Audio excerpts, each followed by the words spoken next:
Interhome, conciergerie et spécialiste de la location de vacances en Europe, présente Sud Radio, la France à découvrir. Christophe Gicquel. Ah, chers amis de Sud Radio, les vacances. Ah là là, ce mot presque magique au pouvoir ensorcelant qui affole les ventes du triptyque maillot de bain rosé et crème solaire. Que signifie-t-il aujourd'hui en 2024 depuis son lancement en 1936? Pour la majorité des Français qui partent, les vacances, c'est d'abord dans l'ordre un budget, puis en fonction de ce budget, un choix de destination et ensuite d'hébergement. Mais les vacances, selon un récent sondage IFOP, sont surtout vécues par plus de la moitié des Français qui ont la chance de pouvoir partir comme un moment de partage en famille, de convivialité, parents-enfants retrouvés et de retissage d'un certain lien social. Le surtourisme et la surpopulation estivale sont devenus des cauchemars. Cette année, près de 70% d'entre vous sont favorables à la mise en place de quotas pour limiter l'accès aux touristes à certains lieux victimes de leur succès. C'est un signe qu'une tendance se dégage. Mais des vacances sur mesure et loin des foules, tout en maîtrisant son budget, est-ce que c'est possible? Alors oui, c'est possible. Nous avons réuni dans la France à découvrir 3 professionnels du tourisme qui proposent 3 façons d'envisager des vacances sereines, malignes et économiques. Tout en mobilité douce, à bord de catamaran où la vie à bord n'est que détente et volupté au fil de l'eau, en totale liberté en camping-car, en bougeant au gré de ses humeurs ou de la météo, ou en mode camp de base familial, en louant une maison de vacances et rayonner dans le périmètre d'une nouvelle région à visiter. Les vacances qui roulent, qui flottent ou comme à la maison, nous allons dans cette émission étudier ensemble ces 3 propositions. Sud Radio, la France à découvrir. Christophe Gicquel. Et autour de cette table, nous avons réuni Hervé Belaïch, PDG de Catlante Catamaran. Bonjour, monsieur Belaïch. Bonjour, Christophe. Lionel Robles va nous rejoindre. C'est le directeur général d'Interhome France. Mais comme nous enregistrons cette émission à Paris dans le studio, il y a un problème de taxi et de métro. Il arrive. Et Jean-Michel Gallès est avec nous, rédacteur en chef de Camping Car Magazine et de Planète Van. Bonjour, Jean-Michel. Bonjour, Christophe. Antoine Vaucher nous rejoindra aussi. Il est directeur général d'Avis Explore, dont le principal métier est de louer des camping-cars. C'est bien ça, Antoine? Oui. Vous nous entendez? Je crois que vous avez dit oui. Alors, on va commencer avec vous. On va commencer avec vous, Hervé Belaïch, PDG de Catlante Catamaran. Qu'est-ce que les 6000 clients qui poussent la porte d'Atlante Catamaran viennent chercher sur les 17 bateaux de votre flotte? Alors, Catlante Catamaran est une compagnie qui a été créée il y a 20 ans, qui organise des croisières clés en main à bord de catamarans qui sont de grands catamarans. Combien de mètres? Ils font à peu près 22 mètres. 22 mètres. On peut être à 12 dessus. On peut être à 12 dessous. Ouais, exactement. Il y a 6 cabines, plus systématiquement un équipage avec un capitaine et un chef cuisinier. D'accord. C'est tout inclus et clé en main, c'est-à-dire qu'en fait, ce sont des vacances.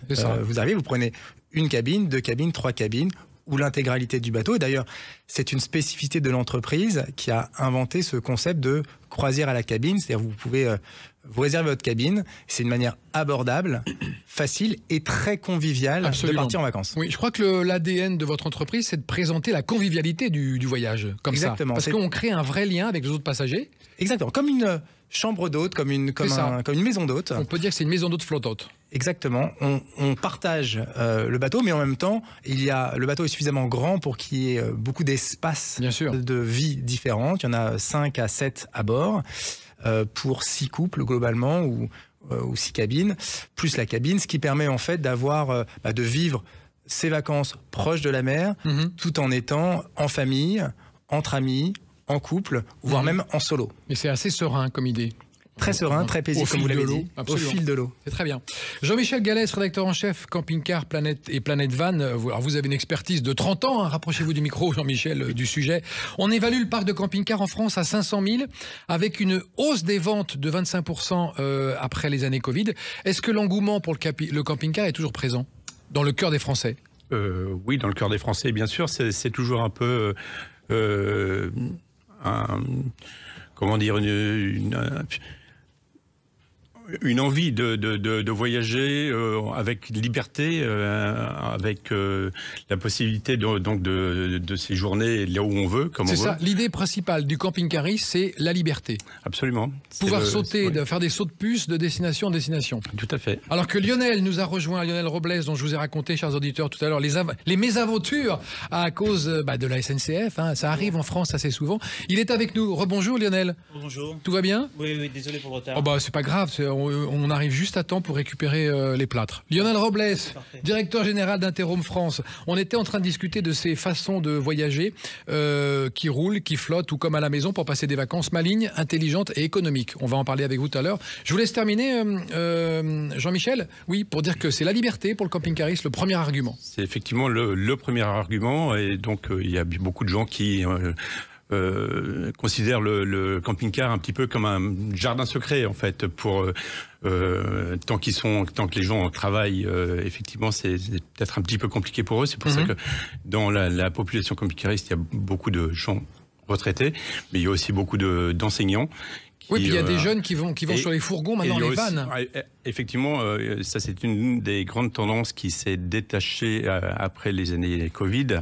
Ce sont des jeunes qui se sont mis à aménager eux-mêmes leur propre fourgon pour partir à l'aventure.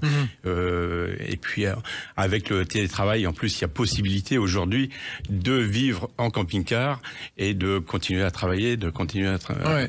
Et en préparant cette émission, les arguments que j'ai entendu dire de gens à qui je parlais, que j'allais faire une émission sur le camping-car ou le catamaran, c'est « ouais, le confort est pas terrible ». Alors on est d'accord, c'est faux. C'est une fausse idée, une fausse image. À bord de vos catamarans, il y a tout le confort possible et imaginable. Les lits sont bons chez les camping-cars et au catamaran aussi. Ouais. Puis dans les catamarans, on a évidemment salle de bain privative, toilette privative. Donc chaque cabine a sa propre autonomie et son propre confort. On est loin des douches collectives et on peut faire sa cuisine tranquille. Exactement. D'accord. Mais il y a un cuisinier à bord. Il y a systématiquement un cuisinier. Pareil dans les camping-cars, on peut dire que le niveau de confort s'est nettement amélioré. Ah oui, depuis effectivement plusieurs années. À bord d'un camping-car, vous avez tout ce qu'il faut. Vous avez un vrai salon. Vous avez de vrais lits, vous avez une vraie cuisine avec un frigo, vous avez des vraies toilettes, vous avez une douche, vous avez vraiment tout ce qu'il faut pour vivre en autonomie. Et on verra que le camping-car oblige aussi à une certaine économie d'eau, qui sont très à la mode en ce moment et légitimes. Lionel Robles, directeur général d'Interhome France. Alors vous avez une expertise dans le domaine de la location saisonnière, puisque Interhome existe depuis 60 ans, enfin presque. L'année prochaine, 60 ans. 59 ans. 40 000 appartements dans 20 pays. En France, 46 agences, 6 000 locations. Vous, ce qui vous caractérise, c'est la diversité de l'offre. On peut louer appartements, maisons, du studio au château, pour être oui, pour large. résumer, c'est à peu près ça. Donc on a des locations un petit peu partout en France, surtout sur le littoral et dans les Alpes. Et effectivement, donc on a du petit appartement 2 étoiles à la très belle propriété 5 étoiles, avec piscine. D'accord. Alors, vous avez loupé mon magnifique lancement qui était sublime tout à l'heure, où je racontais que dans le cœur des Français, ce qui compte, c'est la convivialité, se retrouver ensemble, créer du lien social, se recouconner avec le lien parent-enfant. C'est le cas pour vous quand on loue une maison. C'est ça. Oui, tout à fait. On a surtout une clientèle familiale. Oui, vous, c'est la famille. Qui vient avec une famille avec des enfants. On peut également avoir des rassemblements de famille qui viennent pour une fête spéciale. Et aujourd'hui, la location saisonnière, c'est plus seulement pour une semaine complète. On peut venir également juste pour un week-end. C'est ça. Oui. Maintenant, c'est très adapté. Il y a une flexibilité. Beaucoup plus flexible, tout à fait. Est-ce que vous n'êtes pas seulement un portail de location? Vous êtes plus que ça? On n'est pas du tout un portail. Voilà, j'aime bien quand vous énervez un petit peu. Non, on n'est pas du tout un portail. Là, j'ai raté l'introduction, mais j'espère que vous n'avez pas dit ça au début. Surtout pas. Bon. Je vous la ferai lire après. Donc on est vraiment une agence location de vacances et conciergerie, donc qui existe depuis 60 ans. Donc on faisait ça déjà bien avant Internet. Bien sûr. Et donc toutes les locations qu'on prend dans notre portefeuille, on va les visiter personnellement. On a des collaborateurs qui sont sur place dans les 46 bureaux. On a plus de 200 collaborateurs en haute saison. Donc on est vraiment une agence qui peut tout faire de A à Z. Il y a une grande souplesse, grande flexibilité. Effectivement, dès l'instant où le propriétaire nous laisse les clés, on a la latitude d'accueillir les clients n'importe quel jour de la semaine. En dehors des heures de bureau également, par différents systèmes. Et on est joignable 7 jours sur 7. D'accord. On va voir avec vous justement tous les avantages d'Interhome. Hervé Belaïch, PDG de Catlante Catamaran. Alors, qu'est-ce que les 6000 clients qui poussent la porte d'Atlante vous demandent en premier lieu, quand ils viennent vous voir? Première chose. Ils nous demandent des vacances à la voile, proche de la mer. Conviviales, authentiques, chaleureuse, généreuse. Et c'est ce que vous leur promettez? C'est ce qu'on leur promet depuis 20 ans. Ouais. Et vous tenez la promesse? C'est ce qu'on essaye. Et dans quel circuit? Où ça? Alors on a plusieurs circuits. On a d'abord la Corse du Nord, Corse du Sud. Ça c'est très demandé, la Corse. Très demandé. Interhome aussi c'est très demandé, la Corse. Oui. Surtout là, ça revient depuis 2 ans. Alors, oui, tout à fait. Beaucoup de demandes. Oui. On a de plus en plus de demandes aussi en Sardaigne. On a faire le tour de l'île? Exactement. On a l'île d'Elbe. Et puis, on a un nouvel itinéraire qu'on lance fin juin, qui est un itinéraire au départ de Marseille et qui fait toute la côte provençale, les côtes d'Azur et les archipels de la côte de Provence. D'accord. Et dans le camping-car, quels sont les spots que les gens veulent absolument? C'est la côte ou pas? Tout le temps? C'est la côte atlantique. La Bretagne est une région privilégiée des camping-caristes. Toute la côte atlantique jusqu'à Bordeaux, jusqu'au Pays Basque. Ouais. La Corse un petit peu moins, parce que surtout en été en tout cas. Ouais. Les routes sont étroites. Les routes sont étroites et surtout il n'y a pas vraiment de structure d'accueil, indépendamment des campings. Ceci dit, pour la Corse, il y a justement des gestionnaires de camping se sont organisés pour créer un circuit avec la traversée incluse pour accueillir des camping-cars, mais hors saison. D'accord. Donc de mai à juin et de septembre à octobre. Et c'est une formule qui fonctionne plutôt bien. Et est-ce que vous êtes d'accord pour dire que les camping-caristes, les clients d'Interhome et de Catland Catamaran fuient le surtourisme tous et qui veulent des trucs un peu plus cosy, se couper un peu de ce tourisme de masse? C'est vrai pour le camping-car? Oui, c'est vrai. Le camping-car, oui, bien sûr, effectivement. De toute façon, il n'y a plus la place après, on ne peut plus les accueillir. Tout à fait. C'est vrai qu'en plein été, se rendre en camping-car dans les grandes stations balnéaires qui sont en surtension, c'est extrêmement compliqué. Et vous aussi, Hervé? Chez Catland Catamaran, on fait de la croisière. Donc la croisière, c'est souvent associé à des gros bateaux, des gros paquebots de 5000, 6000, 7000 personnes. Là, on a 12 personnes à bord. Donc effectivement, nos clients aiment la croisière, aiment ce rapport à l'eau, aiment ce rapport au tout inclus, mais pour autant veulent le vivre dans un environnement, on va dire, restreint, famille, amis, ou quelques personnes, 12 personnes à bord en tout cas. Absolument. Et pareil pour les maisons? Pour les maisons, on a un petit peu de tout. On a quand même des spots qui sont très recherchés où les clients viennent de toute façon, mais après c'est des logements individuels. Ouais. Donc on n'est pas dans des grands hôtels ou des grandes résidences, c'est vraiment des appartements de particuliers. Mais ils viennent chercher ce côté personnalisé. Exactement. Voilà. Donc on les accueille également personnellement grâce à nos agences locales. Donc il y a un contact qu'ils ne pourraient pas voir avec un simple portail, quoi. Absolument. On fait une petite pause, les amis. On se retrouve dans un instant pour continuer cette émission sur 3 façons d'envisager ses vacances. À tout de suite.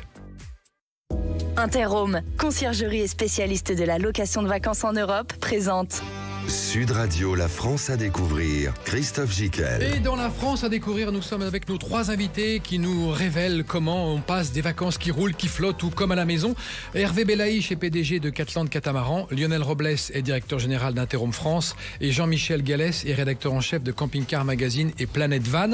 Et Antoine Vauchier est avec nous, c'est le directeur général d'Avis Explore. Alors Antoine, une question pour vous.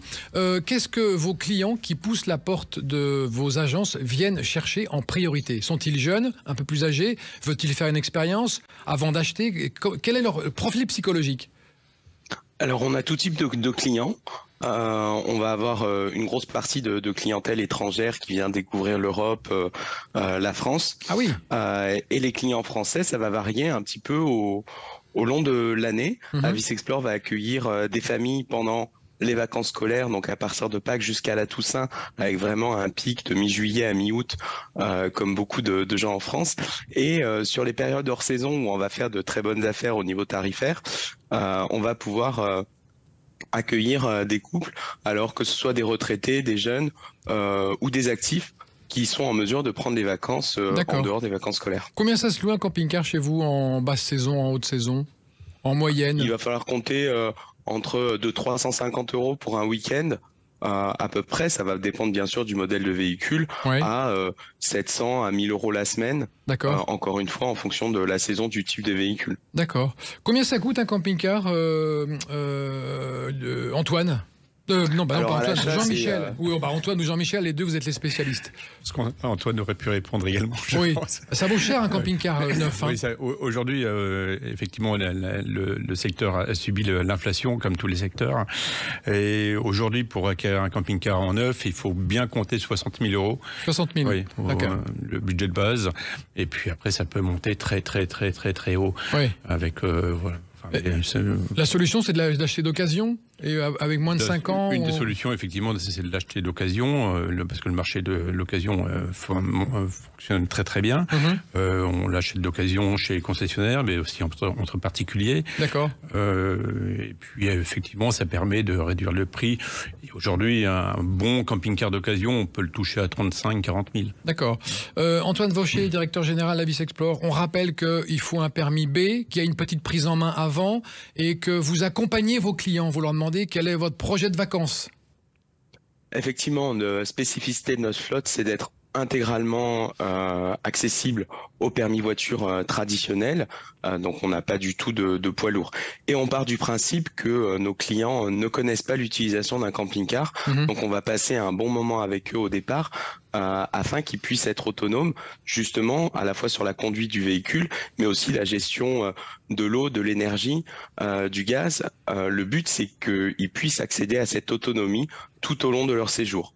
La grande question, une fois qu'on a réservé un camping-car ou un van, c'est qu'est-ce qu'on va pouvoir faire avec. Là aussi, ils ont besoin d'accompagnement. Ils n'ont pas tous la même flexibilité, la même autonomie.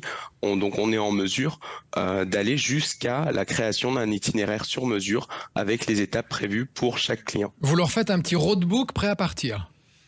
Exactement, c'est génial. En option c'est bien, très bien. Pour ceux qui le souhaitent. Après un entretien visio où on va vraiment essayer de comprendre leur façon de voyager. Est-ce qu'ils mettent l'accent sur les activités pour les enfants, la découverte culturelle, gastronomique, et puis donc on a des road planners qui vont créer le voyage pour le client. Très bien. Lionel Robles, justement, bon rebondissement, directeur général d'Interhome France. Quand on vient chez Interhome, on n'est pas seul non plus, on est accompagné. On a un service de conciergerie. Ça commence quand? Moi, je suis client, j'arrive et on me reçoit. Donc on vous reçoit, ça dépend à quelle heure vous arrivez déjà. Donc dans une heure décente. Une heure décente, donc on a des collaborateurs qui vous attendent. Qui vous avec les clés avec les clés, bien sûr, qui vous diront comment aller à votre lieu de résidence et qui vous expliqueront donc les choses que vous devez savoir avant d'entrer dans l'appartement ou dans la maison. D'accord. Et est-ce que je peux demander conseil ou assistance à ces gens lors de mon séjour? Bien sûr, bien sûr. Ils ont sur place déjà pas mal d'informations par rapport aux choses que vous pouvez faire localement, que ce soit des diverses activités pour les enfants, pour les parents. Il y a un petit peu de tout et ça dépend également où vous vous trouvez, mais voilà, ils peuvent conseiller également des restaurants, tous les endroits à voir et visiter pendant votre séjour. Génial. Et Antoine Vaucher, pareil, je peux demander conseil et assistance pendant mon séjour? Bien entendu. Le but, c'est que les clients ils sachent utiliser le véhicule sans aucun problème. Il y a beaucoup d'informations à emmagasiner au départ, donc on sait qu'ils vont pas forcément tout retenir, on reste disponible. D'accord. Hervé Belaïch, sur vos catamarans, est-ce que je participe au montage des voiles? Pas du tout. Alors c'est pas l'objectif initial, puisque ce sont des vacances. Ouais, voilà, c'est ça. Après, le capitaine... lui, il fait tout seul, le gars. Oui, il est aidé du cuistot. Du cuistot qui est aussi marin. Ah ouais. Et donc en fait c'est suffisant, mais c'est vrai que on peut expliquer. Et puis comme on passe des vacances et que c'est très convivial et qu'on se connaît, à un moment donné d'aider un petit peu à la tâche. S'ils veulent participer, ils peuvent le faire, mais c'est pas une obligation. Et au départ, ça reste des vacances et ça doit rester des vacances tout au fil de la semaine. Est-il vrai que les vacanciers demandent tout de suite de monter les voiles quand ils sortent du port? C'est leur truc, ça. C'est important. Ils veulent effectivement avoir les voiles. Et effectivement, en plus d'être beau, d'être majestueux, c'est aussi écologiquement responsable, puisque le vent, c'est une énergie qui est facile d'accès, qui est facilement transportable, qui est gratuite. Et donc, effectivement, on hisse les voiles le plus tôt possible et autant que possible à bord des catamarans de Catlante. D'accord. Et comment se passe la vie à bord pour les vacanciers? C'est surtout oisif, c'est surtout en train de regarder la mer. C'est très presque zen comme vacances. C'est, comme vous le dites, une forme de déconnexion. Oui, on déconnecte beaucoup, en fait. Et une forme de reconnexion à soi, une reconnexion à la nature, à la mer. Donc, les gens, typiquement, peuvent... le matin se lèvent, vont se baigner parce qu'on est souvent au mouillage. Oui. Et donc dans une crique de rêve, sans bruit. Donc vous levez à l'heure à laquelle vous voulez, et puis vous allez vous baigner. Et puis ensuite vous remontez à bord. Vous avez le petit déjeuner qui est prêt. Préparé par le chef cuisinier.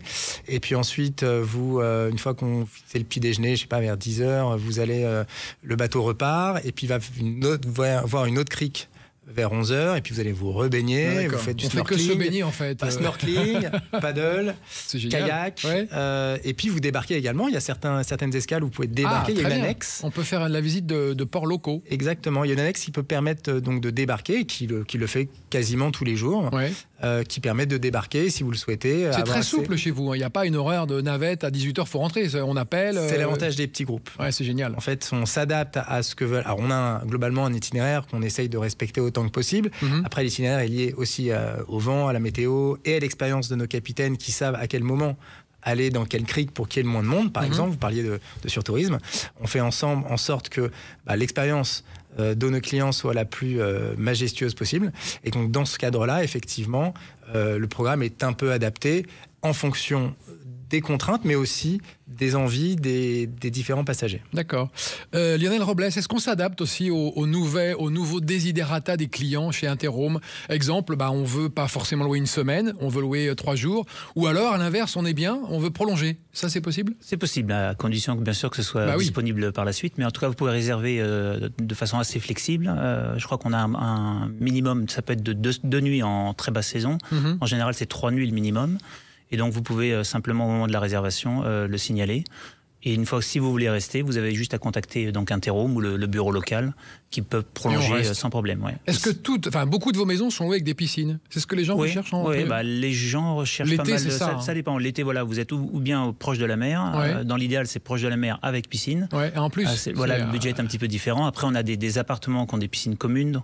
Donc, on a un petit peu pour tous les budgets. Mais en tout cas, la piscine, c'est vrai que ça joue un rôle important. Alors, on a beaucoup d'auditeurs qui ont des animaux. Est-ce qu'on peut venir avec son chien chez vous? Oui, tout à fait. Dans de nombreux C'est même un argument. C'est un argument, je dirais, pour les propriétaires, parce qu'on a beaucoup de clients qui ont des chiens. Il faut savoir qu'en basse saison, en général, c'est des couples avec la plupart du temps, s'ils n'ont pas d'enfants, ils ont un chien. Donc c'est bien. Ça compense. Effectivement, donc c'est bien apporté d'accepter les chiens si vous êtes propriétaire. D'accord. Antoine Vaucher, on accepte les chiens dans les camping-cars chez vous quand on veut louer? Il n'y a pas de problème, on accepte les chiens sans supplément. On a de plus en plus de chats également. D'accord. Je vous poserai pas la question parce que on accepte les chiens dans nos différents locaux mais pas à bord. Mais à bord pour des raisons de sécurité, c'est compliqué. Non, moi je suis propriétaire des chiens. Jamais je l'amènerai sur un catamaran. Alors avec vous, Antoine Vaucher, on va voir un petit peu ce qui se passe dans un camping-car. On est, paraît-il, obligé de faire des économies. Est-ce que c'est vrai?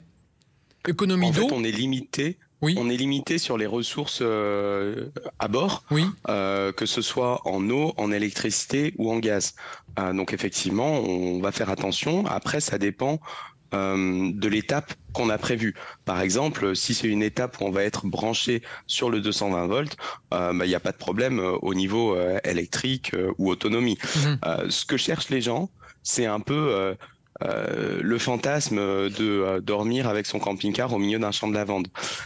Donc, on leur dit que c'est pas forcément possible parce que il y a tout un tas de choses à respecter, la réglementation locale, les habitants, la nature, etc. Et on va leur dire aussi qu'il y a des limitations justement sur la capacité du véhicule à rester en autonomie un certain nombre de jours. C'est ça. Notre flotte est constituée de véhicules qui ont naturellement une certaine autonomie avec des panneaux solaires, avec des batteries un petit peu plus performantes, de manière à ce que le client lambda puisse l'utiliser facilement. Mais effectivement, 120 litres d'eau en moyenne dans un camping-car, c'est un certain nombre de douches, un certain nombre de vaisselles qu'on va pouvoir faire. Pareil pour la batterie, pareil pour le gaz. Et ce qu'on leur explique toujours, c'est qu'il y a quelques jours au début du voyage où ils vont commencer à comprendre leur consommation et le fonctionnement du véhicule de manière à ce que sur le reste du séjour, ils sachent anticiper les besoins de vidange, de remplissage, etc. Hervé Belaïch, PDG de Catamaran, est-ce qu'on a commencé à installer des panneaux solaires sur vos catamarans? On installe effectivement des panneaux solaires. Vous en avez 12, hein? On a...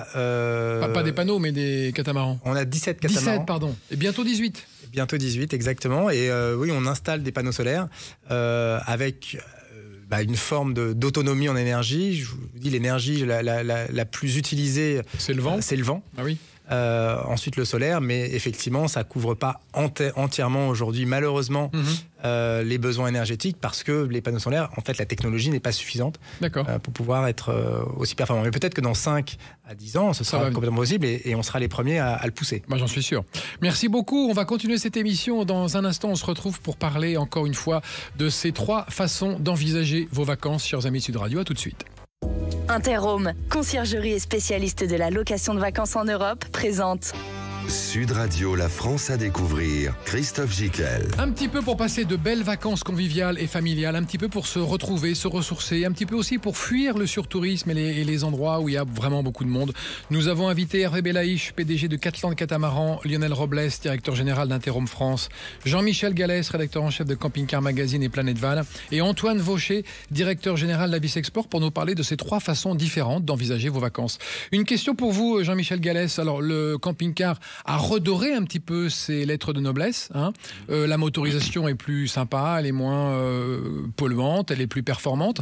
Mais néanmoins, le problème, ça reste le stationnement. Est-ce que là-dessus, il y a en France des endroits qu'il faut éviter? Comment on peut le savoir quand on est camping-cariste? Est-ce qu'on se passe le mot? Comment ça se passe? C'est pas qu'il faut éviter, c'est que il faut savoir que le camping-car est un véhicule comme un autre, de la même catégorie n'importe quelle automobile. Donc, 3,5 tonnes quand même. 3,5 tonnes. Et long. Et long, forcément, encombrant. Mais malgré tout, donc, du fait de son statut M1, il peut censément stationner n'importe où. C'est quoi le statut M1 ? C'est le statut de toutes les voitures. D'accord. C'est-à-dire que n'importe quelle place de stationnement peut être occupée par un camping-car dans la mesure où il rentre, bien sûr, où il ne gêne pas la circulation, il ne gêne pas la vue des autres automobilistes, où il ne met pas en péril la sécurité des autres usagers. Et donc, ça, c'est de la théorie. En pratique, effectivement, certaines communes refusent un peu de voir les camping-cars parce que ce sont des véhicules, justement, encombrants, qui sont un peu gênants. Et ces communes-là, ce sont généralement des villes en tension, des villes touristiques. Et c'est pour ça qu'en pleine saison, ça peut être compliqué de trouver un emplacement pour stationner et pour passer la nuit. Il y a malgré tout quand même en France, et la France est très très bien lotie en aires de stationnement pour camping-car. C'est le premier pays en Europe où il y a le plus d'aires de camping-car. Si on intègre les places dans les campings, on en compte aujourd'hui 5000, plus de 5000. D'accord. Donc il y a quand même de quoi faire. Il y a également des formules qui sont intéressantes. Des applications des applications et puis qui permettent d'aller dormir chez l'habitant et des guides en fait qui sont associés, enfin qu'on crée des applications. Je citerai notamment la formule France Passion, qui est un accueil chez les agriculteurs, les viticulteurs, les producteurs. Donc le principe, c'est vous achetez le guide qui coûte une 30aine d'euros et ça vous permet d'avoir accès à plus de 2000 adresses en France, avec la possibilité d'avoir des relations particulières avec les gens qui vous accueillent. Bien sûr. Et c'est vraiment une formule très sympathique. Antoine Vaucher, directeur général d'Avis Explore, est-il vrai que si je pars dans les pays scandinaves, j'ai le droit de me poser sur un endroit privé avec mon camping-car? Bon, effectivement, il y a un accès à la nature. Ils sont quand même plus modernes que nous, plus sympas. C'est différent, disons qu'il y a beaucoup de place et moins d'infrastructures, donc il faut aussi s'adapter à l'existant. Les clients qui, par exemple, vont aller au Cap Nord, peuvent parcourir des centaines de kilomètres sans forcément croiser beaucoup d'infrastructures. Donc pouvoir se poser dans un endroit sympa qu'ils ont repéré, pas trop loin de la route, c'est quand même très pratique. Hervé Belaïch, à bord de vos catamarans, quels sont les petits rituels d'accueil, de départ qu'on met en place? Parce que je sais que vous formez le personnel à bord, le capitaine et le cuistot, à une certaine psychologie du client, une convivialité et des choses à mettre en place pour resserrer un peu les liens tout de suite. Et faire en sorte que le truc soit sympa. Parce qu'on est une semaine à bord, la crainte, c'est de tomber sur un couple ou un chiant, quoi. Ouais. Comment on fait? Effectivement, donc... Catland, et d'ailleurs c'est une des questions qu'on a souvent sur notre site internet catland.com, où les gens nous disent mais comment ça fonctionne. C'est vrai qu'on essaie de l'expliquer. Globalement, ça fait 20 ans que Catland fait ça, et on arrive à avoir un style qui est finalement assez inimitable grâce à notre personnel qui est là depuis longtemps, qui a été formé à des rituels, comme vous l'avez dit, sur comment fonctionne l'accueil. Donc les gens arrivent, évidemment on leur prend leur bagage. Déjà, en amont, il y a un conseiller qui leur demande les choix culinaires, etc. Ensuite, une fois qu'ils arrivent à bord, le capitaine a une forme de briefing pour les accueillir. Il y a systématiquement le même format on va dire d'accueil à bord avec les alcools, etc. Parce que tout est inclus, l'alcool, la nourriture, etc. Et puis ensuite on a, selon les itinéraires, des rituels très précis à des heures données où finalement on crée des instants particuliers, des rendez-vous magiques que seul le capitaine finalement et le chef cuisinier ont en tête, et ils vont le préparer et quelque part le scénariser, on va le dire comme ça, pouvoir faire vivre des expériences extraordinaires à nos clients, et qui reviennent avec des moments, parce qu'en fait finalement c'est un peu une des questions qu'on se pose sur finalement c'est quoi des belles vacances.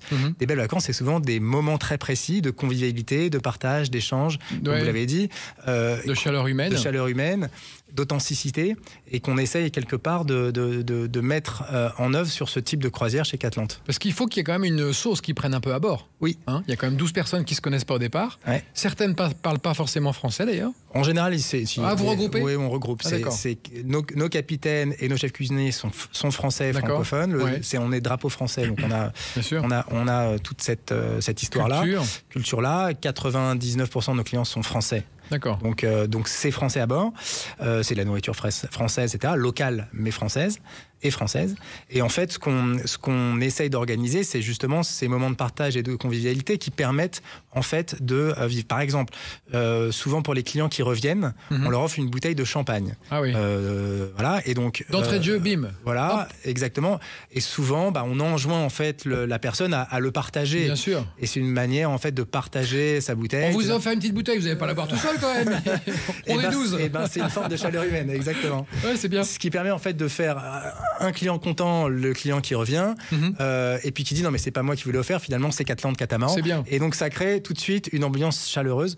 Donc en fait on a, sur l'intégralité de nos croisières, on a quasiment pas, voire pas, de problème de convivialité et de chaleur, puisque nos marins sont habitués à ça, et un peu comme des géos. Ouais, c'est ça. C'est un peu l'esprit Club Med du début des années 80. Exactement. Savent organiser cette convivialité, cette chaleur humaine qu'on arrive à avoir, et la mer en fait emporte tout. Lionel Robles, comment on fait chez Interhome pour justement avoir cette convivialité? Déjà, est-ce qu'on a un contact avec les propriétaires, et comment vous fidélisez les clients? Parce que je sais que vous avez beaucoup de gens qui reviennent d'une année sur l'autre dans le même endroit. Exactement. Donc c'est des clients qui ont l'habitude de réserver chez Interhome, qui reviennent. Donc on a des collaborateurs qui sont là également depuis longtemps, donc qui connaissent les maisons, qui connaissent les clients, qui connaissent que ce soit les propriétaires ou les clients. Et je sais par expérience qu'ils sont très sympas, vos collaborateurs sur le terrain. Quand on avait fait une émission, on avait très adorable. Vous avez entendu parler de Tina, et on a beaucoup de Tina en France, et des garçons aussi. On n'a pas on a une majorité de dames, parce qu'on est quand même dans le tourisme. Mais voilà, on sait accueillir les clients, on sait les fidéliser. Et une fois qu'ils sont venus chez Interhome, c'est vrai qu'ils ont tendance à revenir. D'accord. Même question pour vous, Antoine. Est-ce que vous avez des clients fidèles qui viennent, et est-ce que vos nouveaux clients sont aussi des jeunes couples qui veulent tester les petits vans, la van life experience qui est très à la mode? Alors, on a des clients fidèles qui louent tous les ans, qui n'ont pas soit la place chez eux pour acheter un camping-car, soit qui ils en voient pas l'utilité.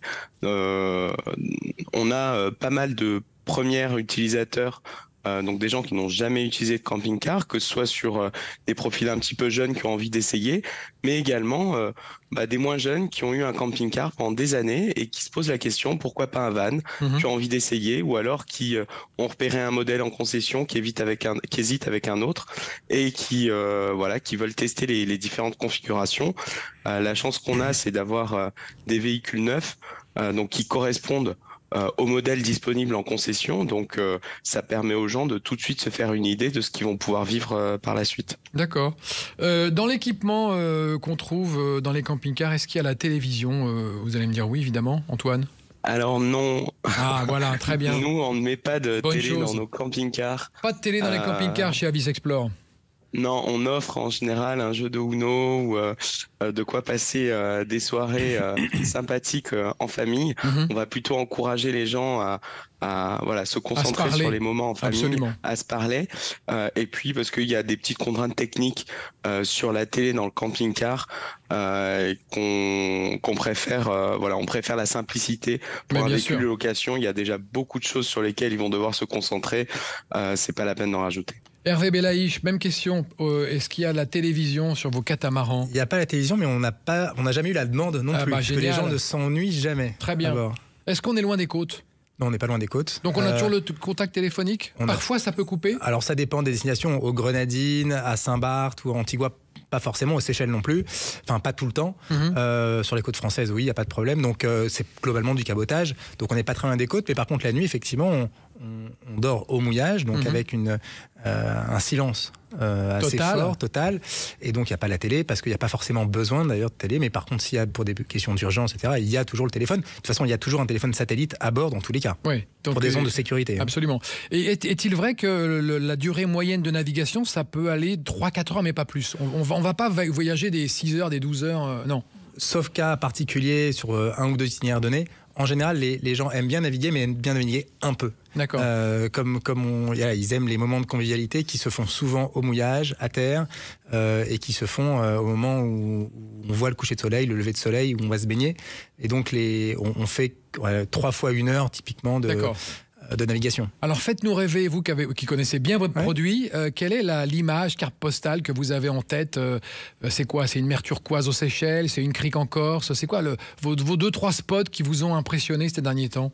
C'est effectivement peu importe la destination, c'est assez incroyable. C'est tout le temps un lever de soleil, un coucher de soleil, c'est incroyable. Oui. La nuit sur le Flybridge à regarder les étoiles. C'est quoi le Flybridge? C'est sur le toit, sur le toit du bateau. Sur le toit. Ouais. Cette nuit, vous passez là où il est. On peut dormir dehors? Vous pouvez dormir dehors, bien sûr. Ah oui, sur le pont du bateau. C'est convivial, encore une fois. Vous faites, tant que vous gênez pas les autres, on fait ce qu'on veut dehors. Enfin, dans la limite du raisonnable. Exactement. D'accord. Et de l'acceptable. Et donc, globalement, oui, vous pouvez rester dehors autant que vous voulez, tant que vous gênez pas les autres. Donc, vous passez un peu de temps en amoureux à regarder les étoiles. C'est un moment magique. Excellent. Vous pouvez dormir. Moi, j'ai un client qui m'a raconté avoir dormi avec sa fille de 8 ans dans les bras. Ils se sont retrouvés, quoi. C'était incroyable, un vrai moment de convivialité. C'est top. On va marquer une petite pause, chers amis. On va se retrouver pour notre dernier quart d'heure pour continuer à parler de ces vacances incroyables et finalement assez économiques, pas cher. On va en parler juste après. À tout de suite. Interhome, conciergerie et spécialiste de la location de vacances en Europe, présente Sud Radio, la France à découvrir, Christophe Gickel. Et nous parlons de ces 3 façons différentes d'envisager les vacances qui roulent, qui flottent ou comme à la maison avec nos invités. Hervé Belaïch, PDG de Catland Catamaran, est avec nous. Lionel Robles autour de cette table, directeur général d'Interhome France, et Jean-Michel Gallès, rédacteur en chef de Camping Car Magazine et Planète Van, et encore avec nous, parce que je l'avais vu, il avait disparu, mais il est revenu. Antoine Vaucher, directeur général d'Avis Explore. Antoine Vaucher, on va parler un peu de sous. Est-ce que c'est économique de louer? Alors, c'est comme pour tout, la même question pour toutes celles et ceux qui sont autour de cette table. C'est économique à question d'être plusieurs. Là, ça devient intéressant. C'est vrai ou pas? Effectivement, dans un camping-car, on peut être jusqu'à 6. Donc quand on partage les frais. Prêt par personne, on peut partager les frais. Et pour peu que, comme on a dit tout à l'heure, on fait des sauts de puce, on reste dans une région, on se concentre un petit peu, on va diminuer aussi les coûts d'utilisation, notamment gasoil, ce genre de choses. Pour peu qu'on trouve, encore une fois, un accueil. Alors, chez l'habitant, par exemple, on a parlé de France Passion. Là aussi, ça va être très économique, donc tout à fait, on peut vraiment passer des vacances économiques en camping-car. Il y a Park for Night et Caramaf aussi, vous m'avez dit, en applications qui sont intéressantes. Alors nous, on recommande Park for Night qui recense tout un tas d'applis de types d'hébergement possibles. Il y a d'autres sites internet, Caramaps, on a parlé de France Passion, on peut parler de Home Camper aussi, des réseaux chez l'habitant. Donc il y a vraiment une multitude de possibilités pour stationner la nuit. D'accord. Et on peut s'arrêter chez des agriculteurs. Et partager la vie à la ferme ou acheter des produits le matin. Ça, c'est bien, ça? Absolument. C'est la formule France Passion dont on parlait tout à l'heure. 2200 points de vente, 2200 points de chute. Absolument, oui. Donc, avec un simple guide, vous avez accès à toutes ces adresses, à toutes ces aires. Et sans nécessité d'acheter d'ailleurs, mais bon, ça constitue un partage avec votre accueillant. Le camping-car permet ce côté-là un petit peu de retisser le lien social, de partager non seulement une exploration, mais aussi d'aller au devant des gens. Ah, complètement. Lionel Robles, pareil, même question pour vous. Est-ce que c'est économique de louer, quand on est une famille? Oui, une maison, parce que du coup, on divise le prix de la maison. Oui, après, quand c'est une famille, c'est souvent les parents qui payent. C'est souvent les parents qui trinquent. Hein. Mais après, effectivement, quand il y a des réunions d'amis, ça peut être très intéressant de louer une villa, par exemple, pour 10 personnes avec piscine, où là, vous pouvez avoir 5 couples. Et là, effectivement, les frais vont être partagés. Et ça revient beaucoup, beaucoup moins cher que si chaque couple avait été à l'hôtel, par exemple. D'accord. Pendant le séjour, je casse la cafetière. Que se passe-t-il? Alors, vous cassez la cafetière, donc si vous êtes honnête, vous le signalez à Interhome qui va intervenir tout de suite pour la changer. Tout à fait. D'accord, ça c'est un des avantages. Oui, c'est-à-dire que vous avez vraiment quelqu'un qui s'occupe de la location tout le temps du séjour. On est joignable 24 heures sur 24, 7 jours sur 7. Donc s'il arrive la moindre chose, il faut le signaler. Et on a une assurance également pour les propriétaires. Hein. Très bien. Les propriétaires, eux, on les voit jamais pendant le séjour? Ou ça peut arriver qu'on se croise ça peut arriver s'ils le souhaitent? En général, ils laissent les semaines qu'ils ont choisies à disposition. Et ils habitent à côté ou dans la même... Non, ils laissent la maison. Ils peuvent habiter dans le coin. En général, ils ne sont pas voisins. Oui. C'est une résidence secondaire la plupart du temps, donc ils ne sont pas sur place. Ils peuvent y séjourner eux-mêmes, donc là ils bloquent la semaine complète et ils partent le matin voire la veille, de façon à ce que les équipes de ménage puissent préparer la location avant l'arrivée des prochains clients. D'accord. Donc en général ils ne se croisent pas. Non. C'est une maison d'hôtes flottante, vos catamarans. Votre prénom? Hervé, j'ai un problème, tous les prénoms, je deviens fou. Hervé, c'est une maison flottante, une maison d'hôtes flottante. Qu'est-ce qui va faire la différence entre ça et puis une maison Interhome, par exemple? C'est-à-dire que on navigue, on vogue, là, on dans est le cas précis, au niveau du prix, hein, je pense. Au niveau des prix, là, on est plutôt sur une offre de gamme par rapport au camping-car et Interhome. On est un peu plus cher. Là, on est sur du 2000 € par personne. D'accord. Pour une semaine, tout inclus, donc frais de port inclus.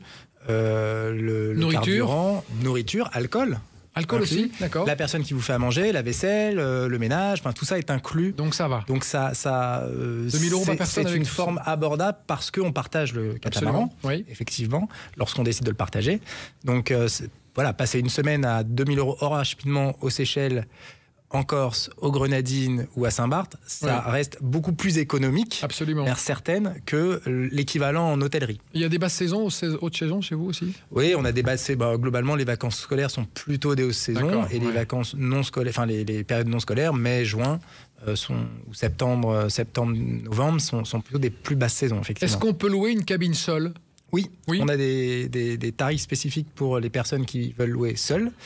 La plupart de nos clients viennent en couple ou à 2-3 couples entre amis, voire tout le catamaran avec une ou deux familles. C'est ça qu'il faut faire, une cousinade ou... Alors c'est là, en gros, il y a un tiers de nos clients qui prennent tout le bateau, une forme de cousinade ou de grands-parents, enfants, ou pour fêter un anniversaire. Absolument. Ça peut être des bonnes occasions, exactement, de réunir 6 couples de potes et de le faire à bord. Ou simplement un couple avec ses enfants ou 2 couples de copains qui vont à bord et qui partagent le catamaran avec cet état d'esprit assez particulier de partage, d'échange qu'on arrive à créer et qui sont en fait l'ADN, je pense, de Catland.com. Et est-il possible que je puisse partager ma cabine avec quelqu'un que je ne connais pas? Vous pouvez le faire. Donc on a ce qu'on appelle des cabines à partager si les personnes souhaitent. Donc c'est les gens réservent en solo en disant j'accepte de partager ma cabine. Et les gens se parlent avant ou ils se découvrent Ils peuvent se parler avant. En général, on les met en relation ensemble. C'est mieux. Avant. Pour qui tu votes, tout ça, on sait jamais. Alors il y a des sujets Alors il y a des sujets à bord qu'on n'aborde pas. Pour rester, il y a des règles. On parlait des rituels et des règles. Nos équipages sont formés pour éviter certains sujets. Donc effectivement, la politique c'est pas des sujets qu'on essaie d'aborder. Religion, infidélité conjugale, argent. Exactement. On n'en parle pas. On essaye d'éviter ces sujets-là pour créer cette... Les gens sont en vacances, en fait. C'est ça le sujet. Ils viennent avec un esprit de vacances et ils veulent eux-mêmes passer de bonnes vacances. Donc ils font tout pour passer de bonnes vacances et pour pas gêner en fait. Bien sûr. Antoine Vaucher, directeur général d'Avis Explore. Je loue un camping-car chez vous pendant une semaine. Je veux prolonger d'une semaine. C'est possible ? Comme on a vu tout à l'heure sur les autres types, sur un Interhome, oui. Si le véhicule est dispo, il n'y a pas de problème, oui. Oui, on reste des commerçants, donc on va dire oui, on va pas dire non. Exactement. Quand on vous rend le véhicule, il y a un état des lieux qui est fait, évidemment, comme une voiture. Il y a un état des lieux qui est fait au départ et à l'arrivée. Donc effectivement, après, on est assez flexible. On sait que, mais les gens font très attention en général. Ils sont un peu stressés. C'est un gros véhicule, donc nous, on leur explique comment on va pouvoir le conduire au début, surtout de bien sortir, de faire attention, de faire les manœuvres à deux. Et c'est très rare qu'il y ait des problèmes. Après, ça peut arriver, comme partout, mais ça reste très rare. Mon frigo tombe en panne. Je suis en Italie. Je vous appelle ? Oui, vous nous appelez, notre service technique va pouvoir organiser avec vous déjà un diagnostic de la panne pour voir si vous êtes en mesure de la résoudre tout seul. Parfois, c'est une simple réinitialisation.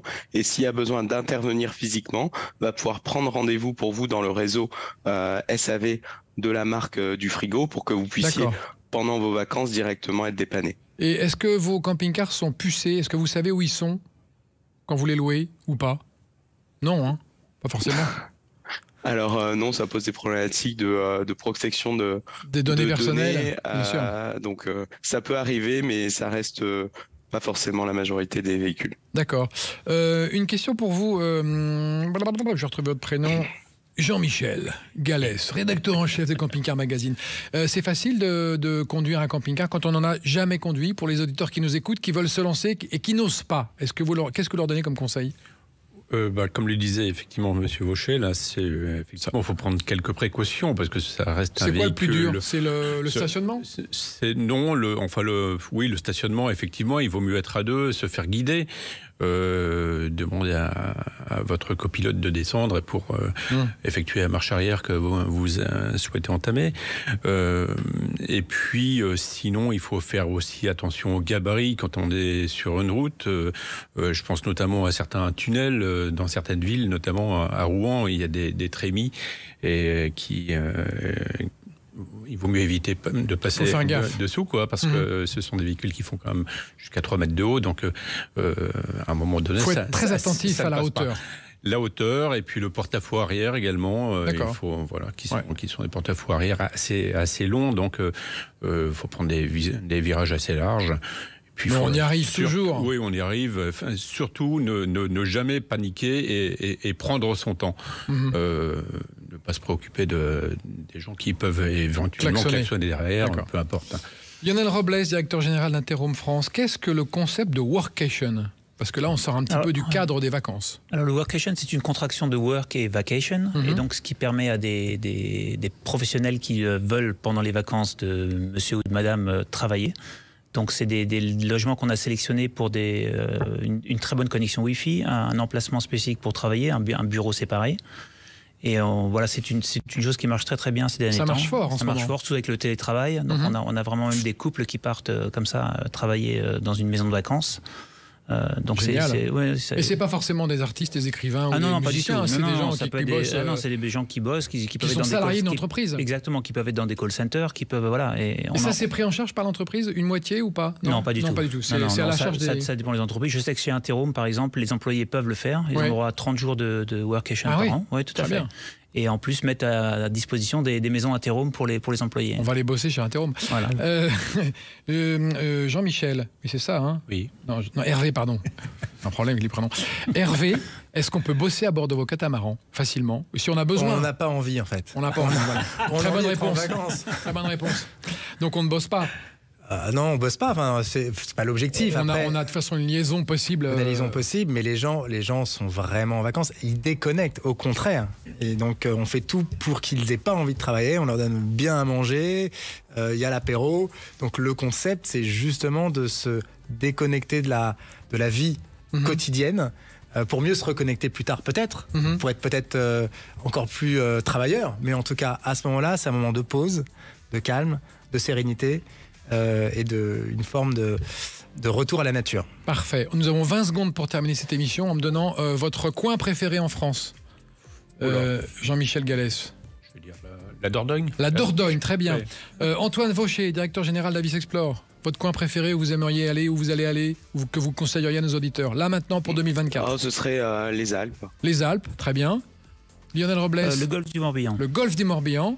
Et les îles Lavezzi qu'on fait avec Catlante. Ah bah oui, bravo. Les îles Lavezzi, c'est où? C'est dans le sud de la Corse. Bien sûr, les îles Lavezzi dans le sud de la Corse, évidemment. Merci à tous d'avoir participé à cette émission. Nous avons fait découvrir 3 façons différentes d'envisager ces vacances. Merci à tous, messieurs. Merci. Bonnes vacances à vous tous. Merci. Et à bientôt à Sud Radio dans la France à découvrir le dimanche prochain à 17h. Salut. Merci. Sud Radio, la France à découvrir. Christophe Gicquel. Avec Interhome, conciergerie et spécialiste de la location de vacances en Europe.